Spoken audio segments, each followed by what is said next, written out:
Hi. Can everyone hear me okay? All right. It's nice to see some familiar faces in the crowd. Who slept well last night? Anyone? It was hotter than Hades, which it was not good for my pre-event anxiety when I was up at 3 going, nobody's actually going to come. But anyways, thank you. I'm so grateful that you're here. So my name is Bronwen, and I'm the chief... Oh, I don't have the clicker. Here we go. I'm Bronwen, and I'm the Chief Marketing Officer of Finisterre, and I am here today to talk to you all about purpose in the time of Trump. So, very quickly, just because we're a very small little brand, but who is Finisterre? In case you don't know, we're a B Corp certified outdoor apparel brand based down in beautiful Cornwall, and we're very proud to refer to ourselves, but also be referred to as a purpose-driven brand.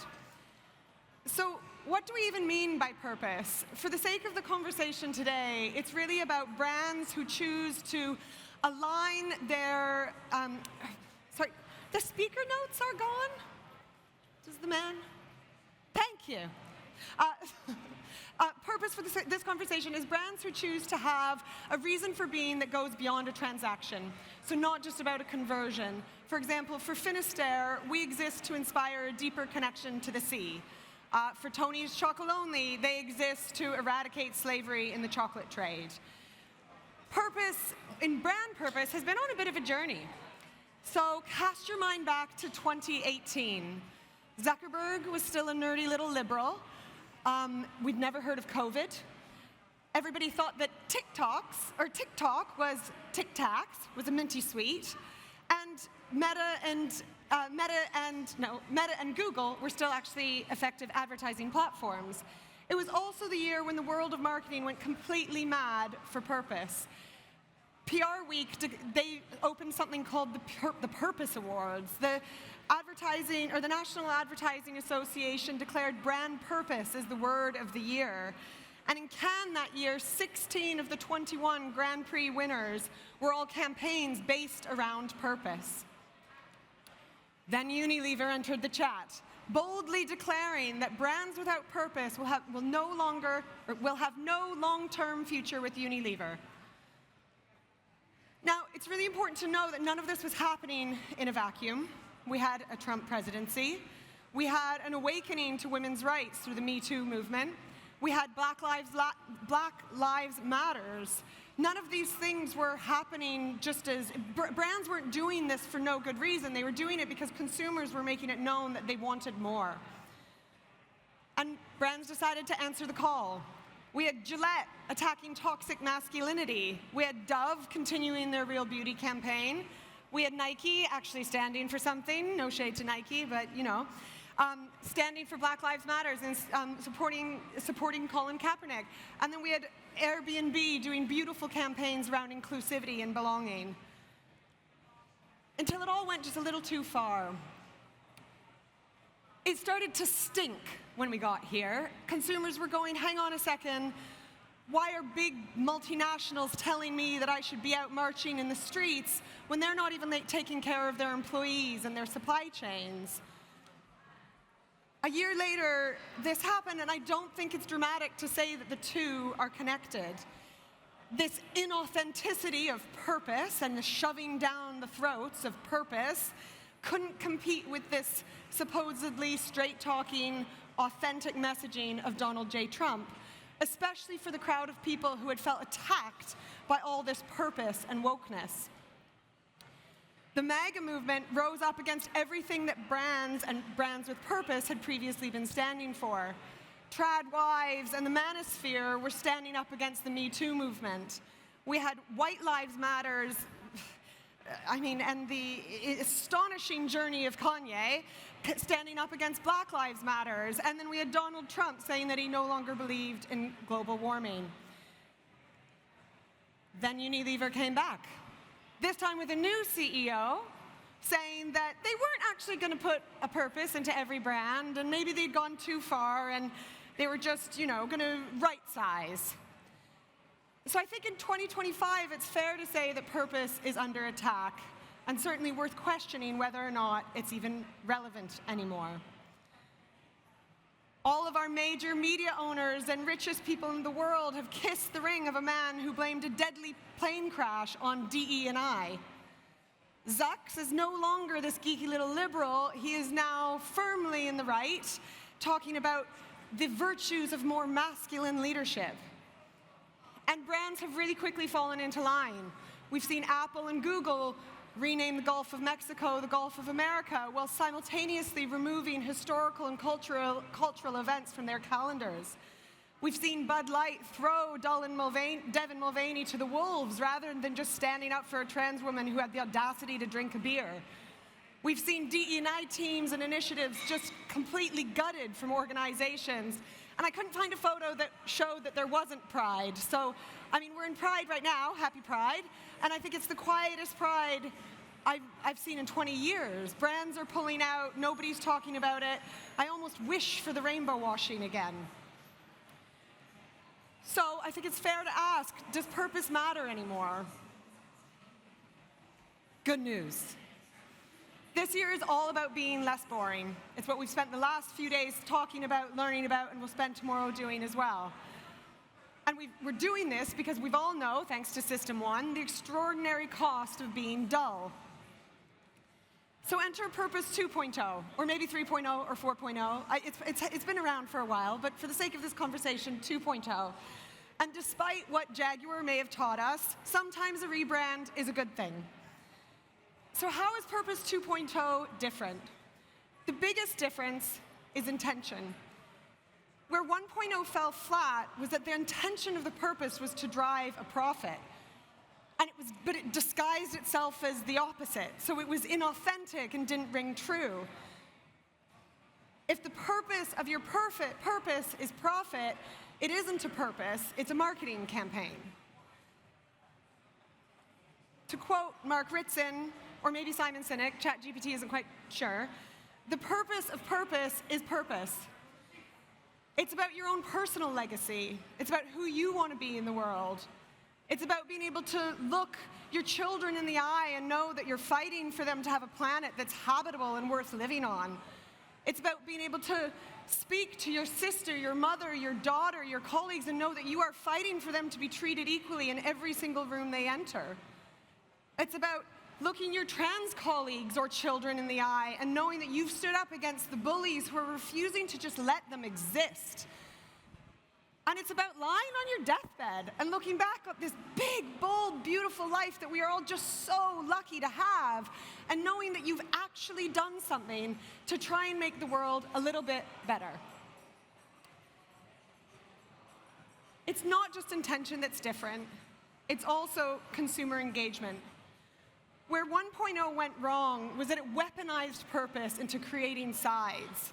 It wanted to make people feel bad, and it used shame, and it created this fragmentation within the consumer group. Now, I don't think there's anyone alive today that doesn't want the world to be a better, happier, healthier place. But this inauthentic, profit-driven purpose movement created sides because it needed a bad guy. It needed someone to blame. So Purpose 2.0 is about speaking to everyone where they're at and meeting them and bringing them on the journey. We're fundamentally never going to change the world if we just keep preaching to the converted. And for the cynics in the room, because I know I just got really big, bold, emotional, will it drive the bottom line? Yes and no.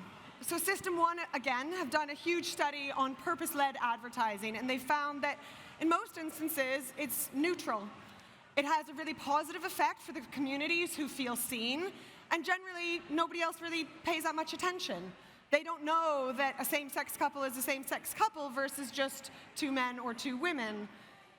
But I think there is more reason to be optimistic, and I do believe it is actually a really compelling business driver. Because apart from your product and your brand, what is your biggest competitive advantage? Anyone? Your team, your people. And who wants to work for a brand that's killing the planet? Who wants to work for a brand that you're a little bit embarrassed about telling your friends you work for? The best people and the best talent want to work for brands that actually care, that are actually willing to do the work. They're going to go above and beyond. They're going to work, and not endless hours, because that's not healthy either, but they're going to bring their best selves and their best work. And what drives great people? Well, great brands have always spoken to universal human truths. And one of the most universal of all human truths is humankind's search for meaning. Who am I, and why am I here? Brands that can help answer this for both their employees but also their consumers are going to have a competitive advantage that far outpaces the big, vanilla, multinational conglomerates that stand for nothing. It isn't the only thing. You have to have a robust P&L. You have to have a business plan that works. There are going to be macroeconomic situations that require you pivoting and you changing how your business is structured. But having that purpose, having that intention and understanding that we want to bring people along on the ride is going to be more important now than ever. And it would be a disservice if I didn't give a shout out to the B Corp community, because especially in the UK, we are outperforming the rest of the market. So cheers, woo, to B Corps. So how are we doing this at Finisterre? What does Purpose 2.0 look like there? Not an exhaustive list either. Like there was a lot of things I could have put, but these were just sort of the few that came to mind. First of all, a few years ago, we rewrote our purpose. And we could have put that our purpose is to save the sea, except it isn't. We're a for-profit brand that has a supply chain that makes goods, that inherently has an impact on the world. We also could have had a purpose that was just about, keeping our customers warm and dry. But again, that didn't feel bold enough or humbling enough. And so where we landed was actually the original intention of our founder, Tom Kay, which is to inspire a deeper connection to the sea. And the reason we want to do this is because we see the sea as a critical part of the climate solution, but not enough people are fighting to save her. And the reason they don't is because they don't have a relationship with the seas and the oceans, and you don't fight for something that you don't love. So the more people we can introduce to have a relationship with the ocean, the more people we believe will go and fight for her. When it comes to our product, we use the most responsible fabrics and factories to create product that is designed to connect people to the sea. So again, by having that purpose, it makes us really clear on what our niche in an increasingly saturated outdoor market is. We're not going after the mountains, we're not going after skiing, we're going after connection to the sea, and that feels incredibly clear and energizing for us. We've created a foundation. So like many purpose-driven brands, we get asked for money a lot. We get asked for contributions. And we were doing it, but we didn't know if it was actually having an impact. So we created a community interest company called the Finisterre Foundation that exists to remove barriers of access to the ocean. Alongside it, we've created a theory of change, of what is the change that we actually want to happen, what are the inputs, what are the things that we can actually do, because we can't do everything. We're still pretty small. We only have certain areas of expertise. And then what are the actions or the impact that we would expect to see? And this allows us to remain really focused in what our efforts are that are outside the main part of the business. This one's really small, but it's actually my favorite. We shoot through the female gaze. The surf industry and the outdoor industry has a history of over-sexualizing or marginalizing women. They're either in bikinis, they're almost always passive, holding a surfboard, whilst the guy is out on the wave where the action is. So through either our amazing staff photographer, Abby, or through the many photographers that we work with, we talk to them about how we shoot women through the female gaze. And this is important because it ensures that all women feel as though the water is a safe place for them to be. When we go on shoots, we work with local teams. Again, it's really easy. None of these things are controversial that will create a divide amongst the community. These are just small steps we can take towards making sure that we're having positive impact. Back in the day, it used to be this kind of colonial production practices where you're going to a shoot in an amazing location and you fly out every single person. You don't even hire local talent. And that's not having a positive contribution to the local community that you're going into. So the next time you've got a shoot that's abroad, try to think about where can you be injecting money into the local community. We now have a standard rule that 75% of all crew and talent have to be hired from the local community. And then we're a B Corp, which means we have legal governance. We literally have to, according to Companies House, take all of our stakeholders into consideration for any business decision, not just our shareholders. So what can you do? One moment, please. Now, not everyone here has the power to go and rewrite their purpose. So think about this both as who you are as an individual and what you can do in your community around you tomorrow. Also, what can you do every day in your job? Maybe you are a founder. Maybe you can go, or a CEO, and you can go and rewrite your brand's purpose and look at your supply chain. Or maybe you're a middle manager in a huge CPG firm. Regardless, everybody can do something. Look for small acts of everyday activism. This is things like vote, and make sure your people vote. Protest, show up for communities. Don't just protest for issues that affect you, protest for issues that affect the people that you love around you. Make sure that your team know that they can do it as well, that there's time. Write letters to your MPs, and again, equip your team to do the same. Hire teams made up of diverse lived experiences. Increase representation and challenge stereotypes, but without shouting about it. And make sure your employees or your employers know that this matters to you. Use your one-to-ones, your employee engagement surveys. If you decide to quit, use your exit survey, your exit interview. Make sure the employers know that purpose matters to you and being a better brand matters to you. So that's it. The world needs more bravery now more than ever, especially what we saw come out of the States yesterday. We need people, individuals, communities, and businesses to all put the work in. There isn't a silver bullet. We can't wait for someone to save us. We have to all do this together. I believe truly to the very depths of my soul that being a purpose-driven brand is the best competitive advantage that you can have. It's also how you're going to be able to look back on this beautiful life that we're all lucky enough to live and feel joy and gratitude and feel as though you've given something more. Thank you.